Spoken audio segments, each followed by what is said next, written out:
হ'ব জিমনেছিয়াম আৰু ৰিচিপশ্যন হল। আজিৰে পৰা আৰম্ভ হৈছে নিৰ্মাণ কাৰ্য।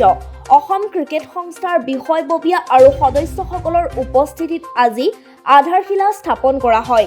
৩,০০০ স্কোৱাৰ ফিটৰ হ'ব জিমনেছিয়ামটো আৰু জিমনেছিয়ামটোত থাকিব অত্যাধুনিক সা-সুবিধা। ৬০ লাখ টকাৰ ব্যয়েৰে নিৰ্মাণ কৰিব গৃহ দুটা। জানুৱাৰী মাহৰ ৩১ তাৰিখৰ ভিতৰত নিৰ্মাণ কাৰ্য সম্পূৰ্ণ হ'ব বুলি উল্লেখ কৰে অসম ক্ৰিকেট সংস্থাৰ সম্পাদক দেৱজিৎ শইকীয়াই। উল্লেখ্য যে ক্ৰিকেটৰ বাহিৰেও অন্য খেলুৱৈয়ে ব্যৱহাৰ কৰিব পাৰিব জিমনেছিয়াম গৃহ আৰু এই জিমনেছিয়াম গৃহক লৈ আশাবাদী অসম ক্ৰিকেট সংস্থাৰ বিষয়ববীয়াসকল।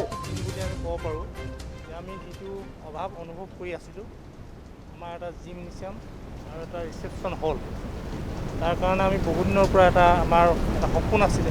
সপোনটো আজি বাস্তৱ হ'বৰ কাৰণে গৈ আছে।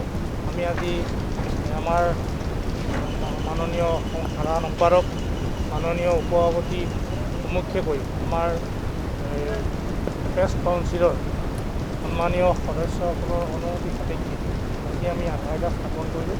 আমি ভাবোঁ যে এই জিমনেছিয়ামটোৱে আমাৰ খেলুৱৈসকলৰ যিখিনি অভাৱ আছে, এই অভাৱখিনি পূৰণ কৰাৰ ক্ষেত্ৰত নিশ্চয় সহায়ক হ'ব আৰু অন্যান্য যিখিনি খেলুৱৈ, প্ৰতিভাৱান খেলুৱৈ আহিছে সেইসকলকো উৎসাহিত কৰিব।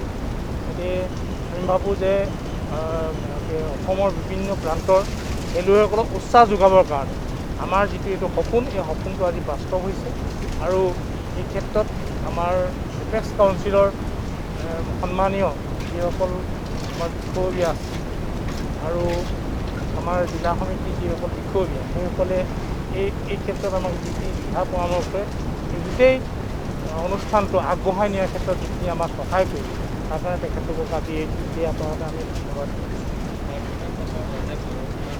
আমি আৰম্ভ কৰিব গৈছোঁ। এইটো 3,000 স্কুৱেৰ ফিট এৰিয়াৰ জিমনেজিয়াম হ'ব উইথ অল মডাৰ্ণ ইকুইপমেণ্টছ আমাৰ থাকিব আৰু আমাৰ প্ৰেচিডেণ্ট ডাঙৰে এটা খুব ভাল আমাক উপদেশ দিলে যে এইটো অকল ক্ৰিকেটৰ কাৰণে নহয়, অন্য বিভাগৰ খেলুৱৈ হয়, ধৰি লওক ফুটবল বা বেডমিণ্টন, তেওঁলোকেও যদি কেতিয়াবা ব্যৱহাৰ কৰিব খোজে আমি তেওঁলোককো আমি এইটো জিমনেজিয়াম হ'ব, যিহেতু খুব আল্ট্ৰা মডাৰ্ণ হ'ব, এইটো সুবিধাসকল তেখেতসকলেও ল'ব পাৰিব।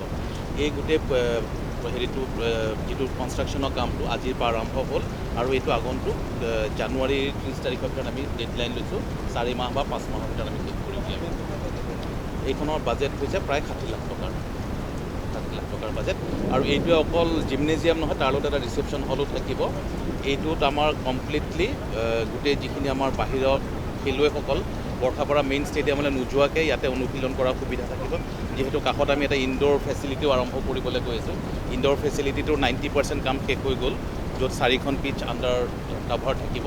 তেওঁলোকে ডাইৰেক্টলি এই পেভিলিয়নটো হিচাপেও এই জিমনেজিয়াম হলৰ এটা পৰ্চন পেভিলিয়ন হিচাপে ব্যৱহাৰ কৰিব পাৰিব আৰু মই ভাবোঁ যে এই পেভিলিয়নটো হৈ উঠাৰ লগে লগে ক্ৰিকেটৰ লগতে অন্য খেলুৱৈসকলৰো সুবিধা হ'ব।